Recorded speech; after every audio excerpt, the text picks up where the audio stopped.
અમદાવાદમાં રફતારના રાક્ષસ બેફામ બન્યા છે। થલતેજ બ્રિજ પાસે એક સાથે 3 કારનો અકસ્માત સર્જાયો।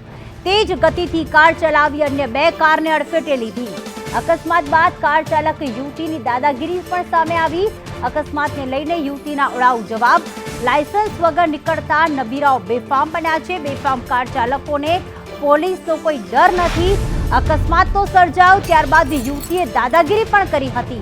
શહેરના રફતારના રાક્ષસ બેફામ બન્યા છે। અમદાવાદના થલતેજ વિસ્તારમાં એક સાથે 3 કારનો અકસ્માત સર્જાયો। બેફામ ગતિથી હંકારતી એક યુવતી કાર ચાલક અન્ય 2 કાર સાથે અથડાઈ હતી અને ત્યારબાદ તેની દાદાગીરી પણ સામે આવી છે। થલતેજ બ્રિજ પાસે અકસ્માત સર્જાયો છે। એક સાથે 3 થી વધુ કારનો અકસ્માત સર્જાયો।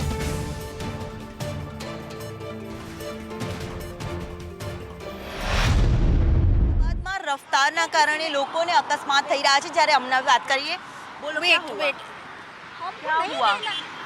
I call the police. जल्दी कीजिए, जल्दी कीजिए।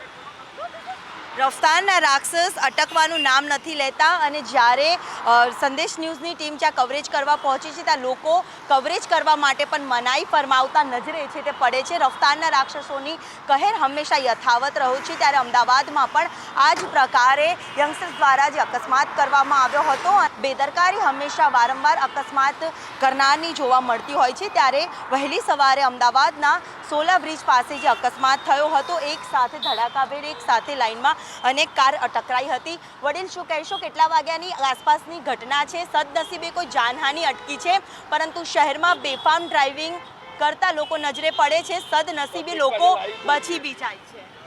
15-20 મિનિટ પહેલાં હું કાર લઈને જઈ રહ્યો હતો SG highway Thaltej cross metro બ્રિજના નીચેથી। આગળ 4-5 ગાડીઓવાળાએ બ્રેક મારી, મેં બી પાછળ બ્રેક મારીને એક રેડ કલરની અલ્ટો ગાડી હતી એની પાછળ સ્ટોપ કરી છે ગાડી, અને પાછળ કોઈક બીજી ગાડીવાળાએ બી સ્ટોપ કરી અને એનો પાછળથી જોરદાર ધક્કો વાળ્યો, એટલે એકી સાથે 3-4 ગાડીઓના આ ભેગા એક્સિડન્ટ થઈ ગયેલા છે।